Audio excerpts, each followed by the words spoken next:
Welcome to this morning.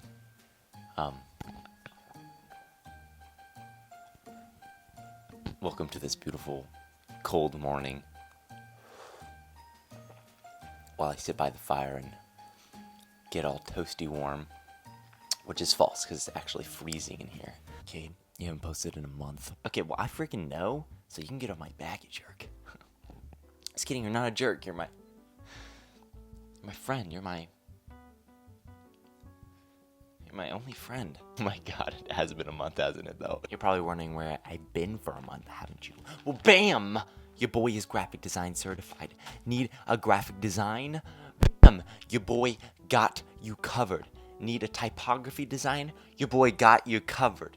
Need a website design? I sure as heck can call somebody, because that is not my thing. No, but seriously, for having all this knowledge about graphic design, I've noticed myself being an absolute critic when it comes to, typography and graphic design and a lot of stuff, and often it goes something like this. Man, that food was good, but the menu layout was absolute garbage. Mom, look at this typeface. It's gotta be Helvetica, right? That's a good logo. I wonder what font that is. Did you see that sign? How did someone approve that? Okay, but that's super not creative. I could have made something like that. Because I'm graphic design certified. No, but having that knowledge and appreciation when it comes to design, and even design when it comes to film. Now, films have been a crazy big thing in my life, and it hadn't been until really just a couple of years ago until I started actually paying attention to see what actually was happening in films and seeing what I really appreciated.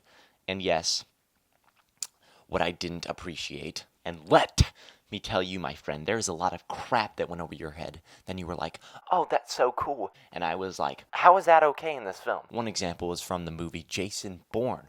Now, before I continue, though, I just want to say that I am a super massive fan of these movies. I actually have all of them except for this film. Just look at this scene.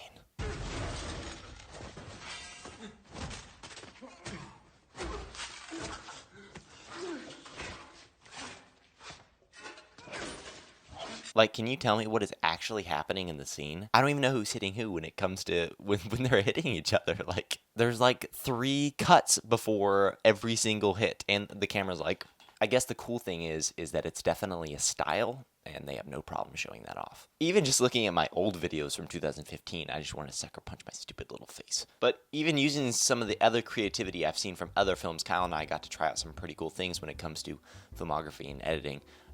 One thing specifically, we did a sketch a while ago, I think it was called Worst Morning Ever, something like that. And Kyle and I gave ourselves kind of a task, if you will, that we could only do this scene with no cuts, like 0 cuts. And this is kind of how it turned out. It actually turned out pretty well. Well, just being able to write something down and problem solve through trial and error is such a cool and vital process when it comes to this type of stuff. It starts out with Duncan crashing the scene completely, and the camera swinging unbelievably fast towards another character. You see, using a single mic, we had to figure out how to get one microphone to the other without a cut. So what we ended up doing was Kyle set it on a tripod, and when we did this scene, he panned over as fast as he can, and then he cut it. And then he started the next scene from the pan, and then that enabled us to put our microphone to the character that we really needed. And then what I did was just fuse those 2 scenes together and a little bit of color grading, and it ended up turning out actually super perfect. So those are actually 2 different cuts right there. Man, that was so easy, right? But it's actually cool to see the different artistic side of a film. And one show that actually stands out a lot is actually Puffin Rock. I love the show because even though typically the models and everything is 2D, they make all of the colors and tones look like it could be something drawn on a page.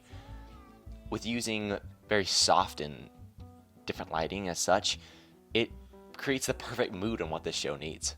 Puffin Rock! Well, guys, thank you so much for coming down and swinging by on the YouTube channel. I appreciate you just being here with me. And I will make sure to have another video for you guys soon. And I will catch you in the nether episode of the Quittlaughing show. See you guys.